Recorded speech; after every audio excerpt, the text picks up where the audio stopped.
Ciao, mi chiamo Lella. Per molti anni il mio peso è stato di circa 167 kg per solo 1,58 m di altezza.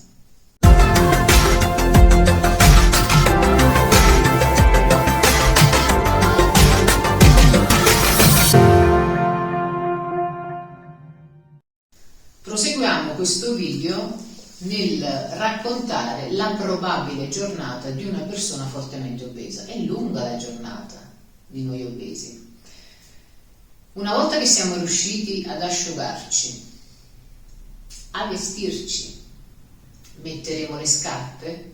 Voi avete notato, se avete mai visto qualche persona fortemente obesa, che tipo di scarpe indossano? Di solito mocassini, di solito scarpe senza laccio. Io ho sempre indossato per lo più scarpe con i lacci, perché erano quelle che mi davano una certa comodità, anche perché insomma pensare a 150-200 kg di mettere tacchi, anche se molte persone del mondo dello spettacolo che hanno comunque fatto anche della loro obesità, non dico una forma di vanto, ma una forza nel superare i loro limiti, riescono a portare i tacchi. Lì poi è questione di conformazione, distribuzione del grasso, equilibrio. Io per esempio non riesco neanche tuttora ad affrontare le scale mobili perché ho un baricentro completamente spostato. Quindi quello che vi sto dicendo è generale, poi è chiaro che ognuno nel suo corpo può riuscire a fare delle cose pazzesche, ma non senza quella sensazione di oppressione e di fatica che ci contraddistingue. L'obeso fa colazione. Voi forse pensate che le persone obese siano quelle che vedete in alcuni programmi dove si siedono e mangiano allegramente. Tenete conto che la maggior parte delle persone fortemente obese quasi tutti i giorni tentano di fare una dieta, non mangiano mai con serenità. È molto difficile vedere in giro persone obese che mangiano. Mi riferisco alla realtà italiana e in parte spagnola, che è quella che conosco. L'America chiaramente è un discorso a sé, ma anche perché è un paese molto più grande.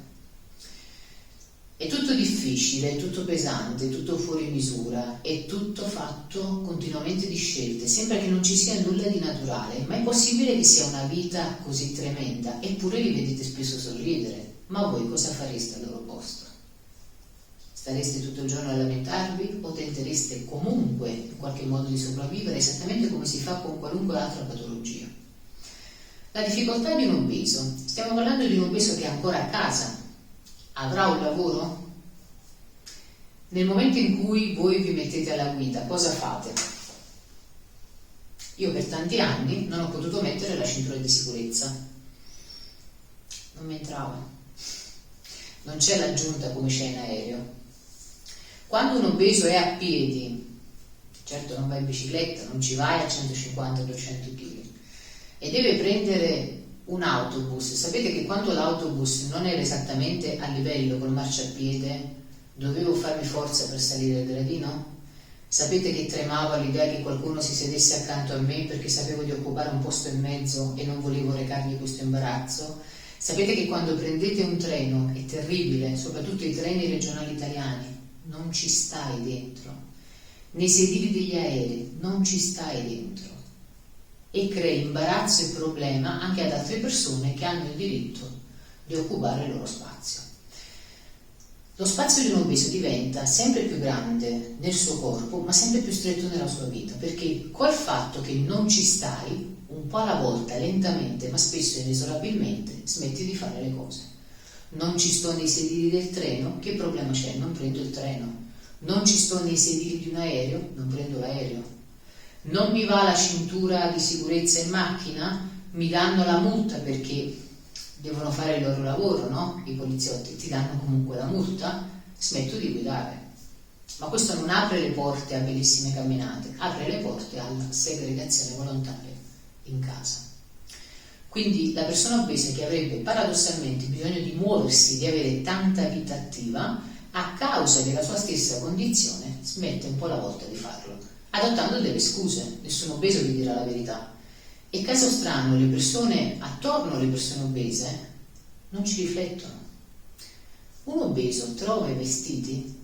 Vi farebbe piacere indossare sempre la stessa maglia e allargarla con le mani ogni giorno? O comprarne 10 tutte uguali perché finalmente avete trovato 3, 4, 5X? è questo che vogliamo per la nostra vita? Non abbiamo anche noi il senso della moda, il senso della bellezza? L'abbiamo perso completamente? Un'altra riflessione: noi ci rendiamo conto di quanto siamo realmente grossi, se non attraverso le foto?